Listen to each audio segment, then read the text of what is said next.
Hello everyone, welcome to the online learning channel. My name is Brad and I'm going to be assisting you today with English, specifically focusing on the grade 12 curriculum. And when it comes to the grade 12 curriculum, the aspect of English that we're going to be focusing on has to do with reading and viewing. In this particular lesson, we're going to be focusing on visual literacy as a means in which to understand not only visual text, but of course visual images in whatever form, shape, or size they may be. So what I have for you guys today is a PowerPoint slideshow that I'd just like to upload momentarily. Just the purpose of which, of course, is to guide us along the way, just sharing a couple of examples that we would typically be dealing with when it comes to not only assessment, but just general know-how in terms of understanding what visual literacy is and what it means to analyze texts and images accordingly. So without further ado, let's get straight into it. Okay, so first and foremost, welcome to all of you. I trust that you are keeping well and that you're ready to take on this particular aspect of English. So like mentioned earlier, the focus and the objective of today's lesson specifically refers to reading and viewing, that aspect of English and the curriculum, but more importantly, the interpretation of visual texts. So we're going to be looking at two different aspects of visual text today when it comes to visual literacy. First and foremost, we're going to be looking at advertising and how it is that the advertising industry as a whole makes use of visual material to essentially advertise products and to convince buyers that this is in fact the option that best suits their needs. And then the second aspect that we're going to be focusing on has to do with cartoons.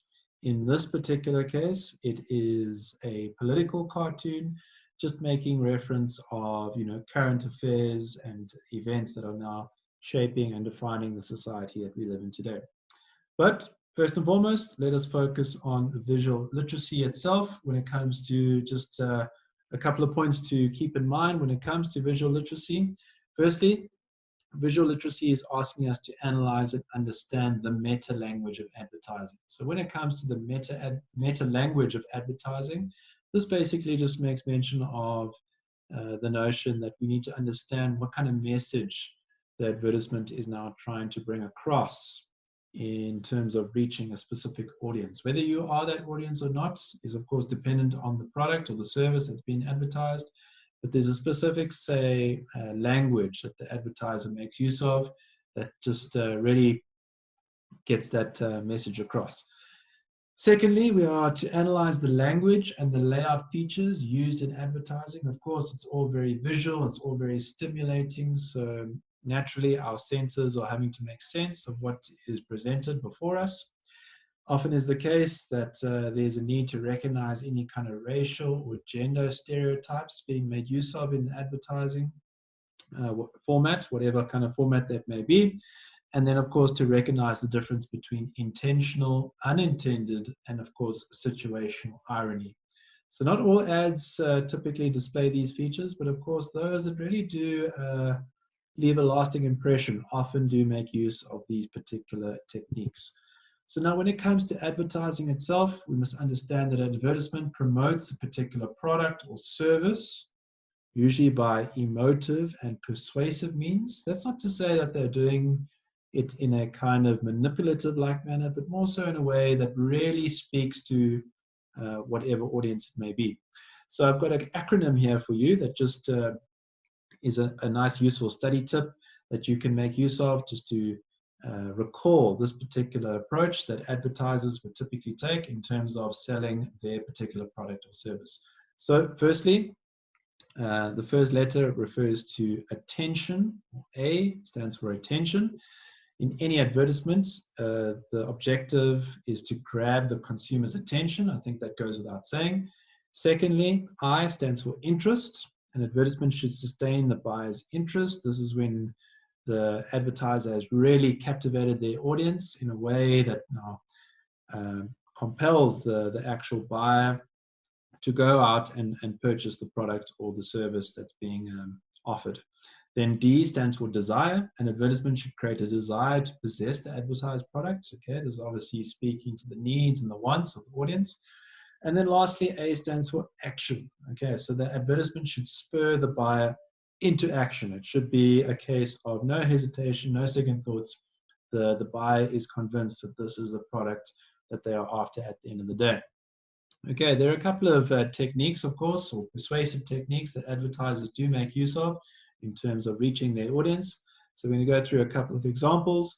On the left-hand column, we see the actual persuasive technique. And then, of course, on the right-hand side, we see the aim, the intention, and the purpose of this technique. So any kind of technique that speaks to the idea of making use of visuals in the form of pictures or photos often is the case that this is done to identify the link between the text, the words, and the images themselves, or the pictures. It adds credibility, validity, and authenticity to the product to convince, manipulate, persuade, and highlight the need to make it easier to understand. And it also evokes an emotive response. Okay, so in this particular case, we're going to be looking at an advertisement that portrays a little teary-eyed toddler that once you see the advert will put everything into context. So the use of personal pronouns such as we, us, you, for instance, or relating to a common cause or a shared view is often a persuasive technique utilized by advertisements. So this shows a personal involvement and experience when it comes to the product and the service. It's credible, it's reliable, it's sincere, it's believable. Okay, people can relate. It involves us more directly. So to engage the readers, to offer any kind of virtual participation, if you will, it shares a shared concern, whether it be a friendly, say, comrade or someone that they are closely acquainted with. All right, so when it comes to tactics utilized by advertisers, of course, in the 21st century, advertising has become more and more digital as we embark on a new technological age, if you will, of digital formats. So often is the case that digital advertising is perhaps advertising that most of us are exposed to on a regular basis. And then, of course, there's a marketing plan behind every single advertisement plan or advertisement, say, campaign in terms of what is the actual route that one we need to take in order to secure the most amount of buyers. All right, so with regards to these advertising tactics, again, it's to promote the product, usually by emotive or persuasive means. So the use of visual effects, anything that's kind of eye-catching, such as headlines, pictures, photographs, cartoons, flyers, they're all cleverly designed in many respects, courtesy of the graphics. The font made use of, the colors often have an underlining meaning. The use of language devices, well-chosen adjectives, puns that people relate to, alliteration, repetition, rhetorical questions, slogans, catchy phrases. I'd say that slogans and catchy phrases are a traditional method used by advertisers in terms of just reaching their audience. But it's becoming more and more dynamic as the years go on. So there's an appeal to the reader's emotions and their desires. Okay, you essentially are making the reader or the viewer feel that it's in their best interest to buy the product. It's going to serve their livelihood in a positive way.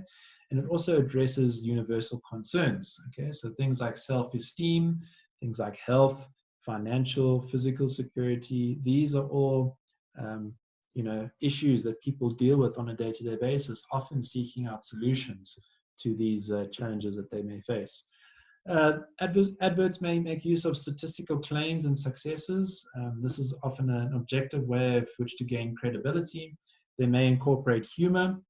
Okay, so often, if an advertiser can get a smile from the recipient, this will often indicate the advertisement has achieved its objectives. Okay, it's always a good feeling when an advert makes you feel warm and fuzzy on the inside. Just gives you a sense of belonging, if you will.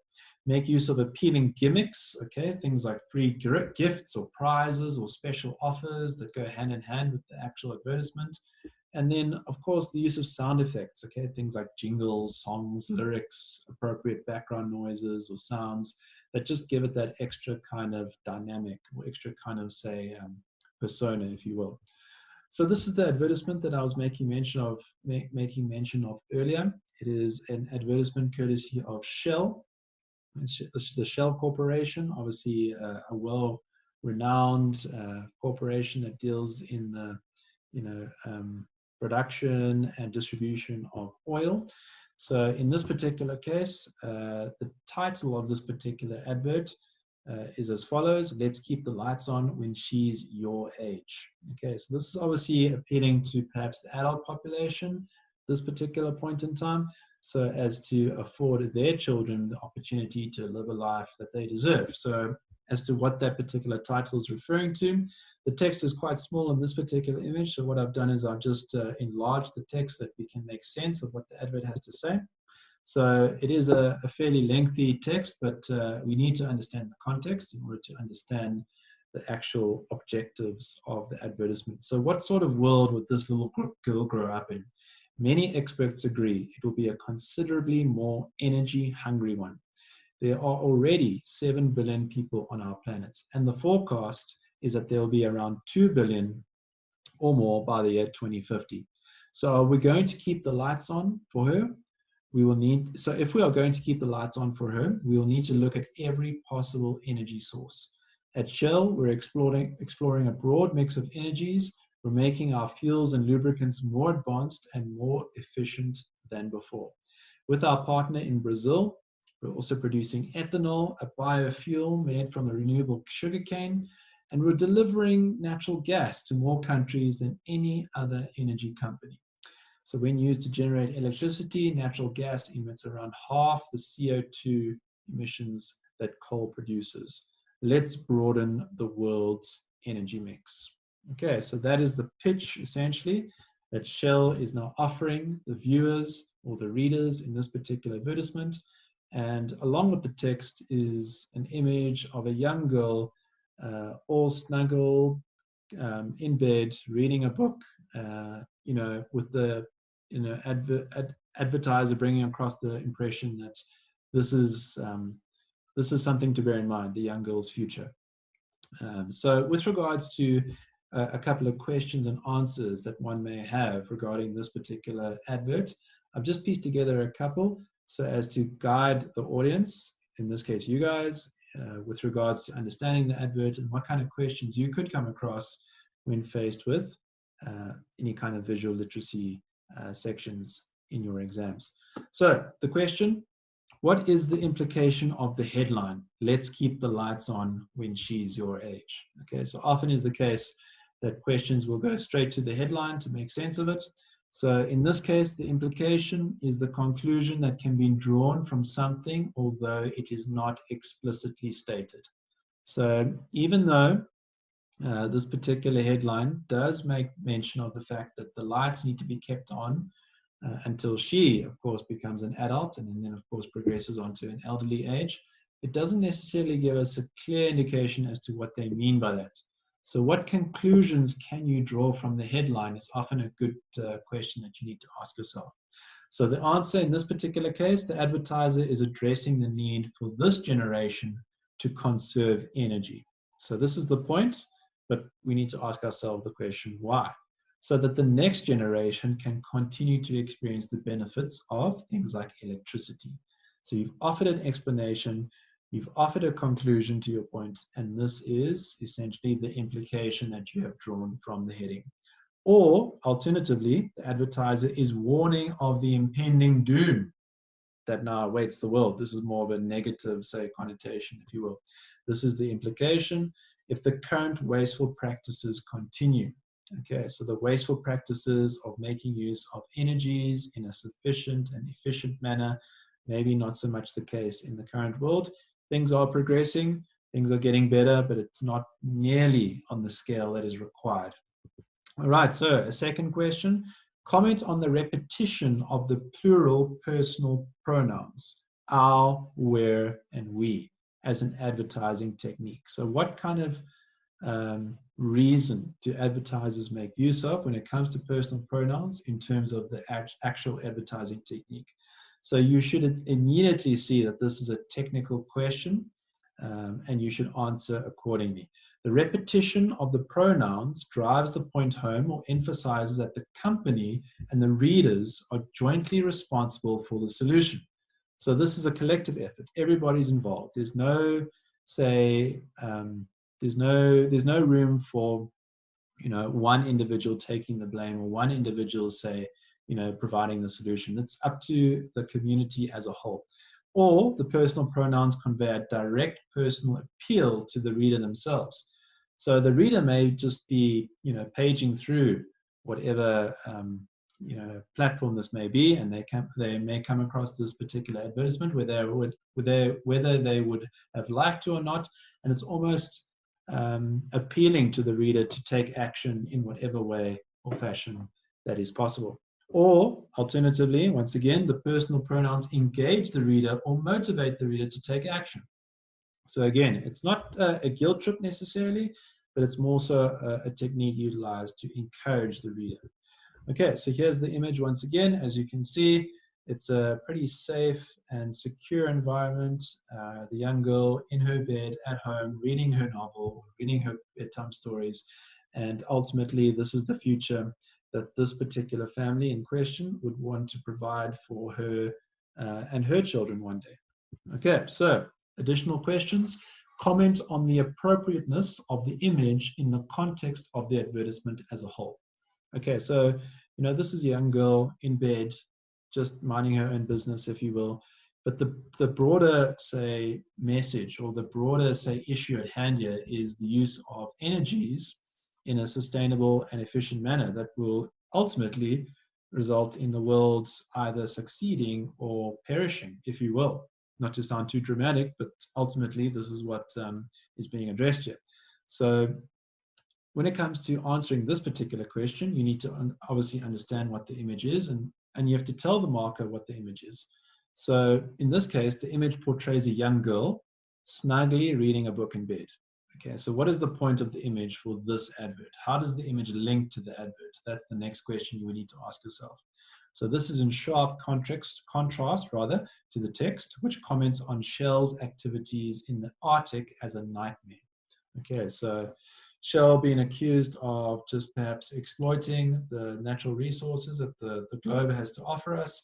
And in this case, it goes against the kind of the norms that represent this particular girl and her particular environment. So what is the message conveyed by the advertiser in using that particular message? Well, in the context of the advertisement, let's be honest, the image conveys a false sense of security regarding children's future in light of Shell's activities in search of oil. So again, just pointing to the fact that if these activities do continue in an unsustainable fashion, there may not be a bright future for the youth. All right, so to make mention or to make use of another advertisement, one that our South African audiences may be familiar with is the brand known as Nandos or Nandos Chicken. Often is the case that this fast food chain is renowned for its kind of edgy-like advertisements, advertisements that are not shy to almost, take a risk in terms of criticizing any kind of event or making a slight mockery of any kind of individual that may have caught themselves in the limelight for the wrong reasons. But in this particular advertisement, we can see the caption makes mention of the following. So under our constitution, you don't have to be chicken about political jokes. Okay, so now this is referring to the Constitution of South Africa, one of the most progressive and one of the most, say, democratic-like constitutions that is evident the world over. So Nando's essentially making a comment here that they don't necessarily have to kind of restrict themselves in having things like freedom of speech when it comes to advertising their products, because they are essentially protected by the Constitution at the end of the day. So in this particular case, we can clearly see that the advert has made use of a visual-like technique. So in this case, it's a picture or a photo of the actual text, but drafted in a way that it could almost be printed on an actual document that is similar to the Constitution itself. Okay, so the aim of this is to identify the link between the text and the actual image. Again, it's to convince or manipulate or persuade and highlight the viewer in a way that makes it easier to understand. and it essentially evokes an emotive response. Okay, so much like was the case with the toddler in bed. So with regards to the use of personal pronouns, we, us, you, for instance, in this particular case, it's a case of you. Okay, so it's pretty much making the point that you don't have to be chicken. Okay, so in terms of just taking your liberties and exercising your freedom of choice and your rights to make decisions on your own behalf, this is essentially in line with what Nandos has to offer. Okay, so another advertisement. This is courtesy of Ford, for the Ford Motor Group. In this particular case, we can clearly see that there's a significant or prominent image in the form of a car key, but the actual, say, key itself has now been manipulated, of course, courtesy of graphics, in a way that now portrays a city skyline. And the punchline, if you will, that really caps off this particular advertisement is the caption evidence. That is as follows: the city is in your hands. So, of course, the notion of one driving their own vehicle gives one the impression that they have a kind of sense of independence. They have the freedom to go wherever they may be, or wherever they choose. They are free to, participate in any kind of journey that suits their particular needs. And in this case, Ford is going to be offering them the opportunity courtesy of their vehicles.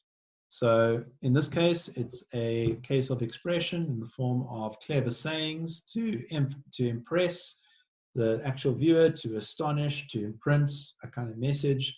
It gets the reader's attention. It makes you remember or recall this particular advertisement. It could also refer to rhetorical questions as another form of persuasive technique. So this is provoking involvement, an emotional response, or an answer or reaction to whatever is being stated. It involves us more directly. It makes it more personal, which then again also adds credibility. There's nothing more credible than one's own ability to participate in something that they desire to participate in. It engages the readers. It actually brings about a sense of participation. Okay, so it can also make use of emotive adjectives. Okay, so a couple of examples here. Just a couple of words such as foolish, for instance, can swing things, provoke an emotional response, emphasize or highlight, engage the readers, encourage them to think, offer an opinion. Also, the style that's being used by the advertiser. It can also convince or manipulate or persuade and emphasize and highlight the point that the reader is engaged at the end of the day. Statistics or numbers or data being made use of. This could also serve as a credible or reliable source to convince or manipulate or even persuade the viewer to now engage in this particular advertisement. And it could also arouse feelings of guilt as another means of persuasive techniques. Manipulation often the order of the day when it comes to feelings of guilt, and it also plays on one's feelings, and it also again involves us more directly or personally. Okay, so the font or the punctuation is also another factor to bear in mind, and every now and then adverts may make use of celebrities to emphasize a particular lifestyle that may be desirable to some versus others. Okay, so some further advertising terminologies that you would need to be aware of. So the copy itself, all the words in the advertisements that are written by the copywriter, the layout itself, the visual elements, the imagery, the photographers, or the photographs rather, the letter types, the catchphrases, the most prominent words, the slogans, the phrases or the sentences that form part of the brand of the actual company that get your attention. The logo itself, is it distinctive? Is it a specific brand, the target audience, who's it aimed at in terms of age, sex, income, and or interests, the typography, the arrangement, style, and appearance of the actual letters on the page, and then the font itself. Okay, so that was essentially advertising in a nutshell. We're going to move on now to cartoons. Okay, so when it comes to analyzing cartoons, especially those of a political nature, what is important to bear in mind? So we must remember that cartoons are humorous drawings that are aimed at communicating messages that usually pertain to current affairs. So often is the case that readers would need to take into consideration that cartoons are done for humorous-like purposes. So it's important to interpret those cartoons with a pinch of salt, not to take them too seriously. So to understand them, one has to keep up to date with what is happening in his or her country and the world in general. So that would obviously be most beneficial in order to understand the context in which a cartoon has, of course, been drafted or drawn, and then, of course, eventually published. And it's important to understand the context of the cartoon before analyzing it. Just gives you that extra bit of information to work with in terms of reaching a conclusion. So in terms of the actual, say, terminologies that could be evident, often is the case that cartoons make use of speech in the form of thought bubbles. This is where direct speech or thoughts are placed. There are different types of cartoons. You get strip cartoons, you get frames, you get cartoons that make use of satire. When it comes to strip cartoons, they often tell a story or depict a sequence of events. When it comes to cartoons that make use of satire, this is typically a mockery or ridicule of a person, issue, or thing in order to communicate a serious or underlying message. Often is the case in political cartoons that there's a fair share of irony evidence. So you get three types of irony: intentional, unintentional, and situational. Now remember, with intentional irony, the message that is now being attempted to being brought across is contrary to the actual message itself. Okay, so as to give it the effect that the reader then understands the nature of this irony. A caricature is often evident within political cartoons. Often is the case that this is a gross exaggeration of physical features of people, animals, or objects in the cartoon. The aim is to create humor and or stress a certain negative or positive characteristic of whoever may be the figure in question. There may be a fair share of bias involved in cartoons. Often is the case, actually. It's a one-sided opinion. Cartoons tend to offer strong bias in favor of or against an issue or person portrayed in the cartoon itself. So I have a couple of examples that I'd like to share with you guys this afternoon that just highlight a couple of political cartoons I came across courtesy of the EWN website. This particular cartoon is entitled All Hail Our Marvelous Heroes. The emphasis on the first, say, half of that particular term, Marvel. This is a strong link to the actual Marvel brand, which is a brand closely associated with comic book or superheroes. In this particular case, it's making mention of our essential workers, those men and women that are at the forefront of society at this point in time, battling the coronavirus or COVID-19 that is now engulfing our communities all around the world. And in this particular case, it's making mention of the fact that we need to salute our marvelous heroes. They are marvelous in nature. They are doing a fantastic job, and they are superhero-like in terms of the effect that they are having on society. Let's be honest, these essential workers are not typically those members of society that get the recognition that's due to them. And now, of course, with the coronavirus presenting itself and the crisis presenting itself, these essential workers are essentially demonstrating their true colors, which society should be thankful for, according to this particular political cartoon. Then we have another political cartoon that makes mention of a pretty prominent figure in our society. This is our Honorable President Cyril Ramaphosa. And this particular cartoon is making mention of the fact that we need to stand together, although the T's and C's do need to apply. So if we look at the actual image itself, we can clearly see that Cyril Ramaphosa is being presented here in the form of a caricature. His speech bubble is suggesting that this is a time for us to stand together.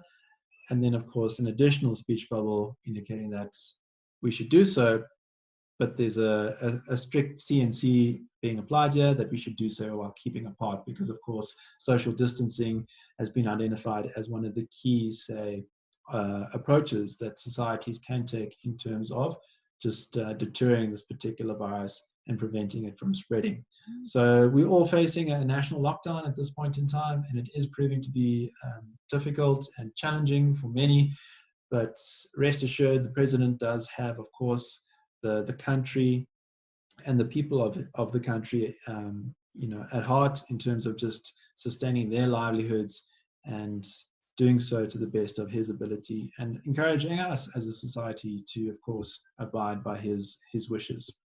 All right, so when it comes to analyzing cartoons, you need to, of course, look at the characters, any kind of facial expressions or body language that may be communicating a message. Large open eyes, for instance, could indicate things like shock or surprise or disbelief. When it comes to the background and the setting of the cartoon, you need to understand where and when the scene is taking place. Is it a cartoon that's based on fact, or is it based on fiction? When it comes to the language and the punctuation utilized in the cartoon, the actual diction, does it make use of slang or jargon or any kind of colloquialisms? Does the structure of the language use single words, phrases, sentences? What is the tone or the mood of the actual punctuation? And then what is the objective at the end of the day? What is the cartoonist looking to achieve? What is the intention of the cartoon? Is it to educate, entertain, or inform? Has the cartoonist managed to achieve his or her objectives? And has he or she been able to get across that message that either entertains, educates, or informs their audiences? All right, guys, well, I trust that you have enjoyed today's lesson. I trust that you have learned a little bit more about visual literacy, specifically focusing on things like advertising, as well as analyzing political cartoons. I've just offered you a couple of examples as to how I would essentially go about understanding these particular aspects of English, especially when it comes to reading and viewing. And without further ado, I'd just like to say thank you for tuning in once again, and we will see you next time. Cheers.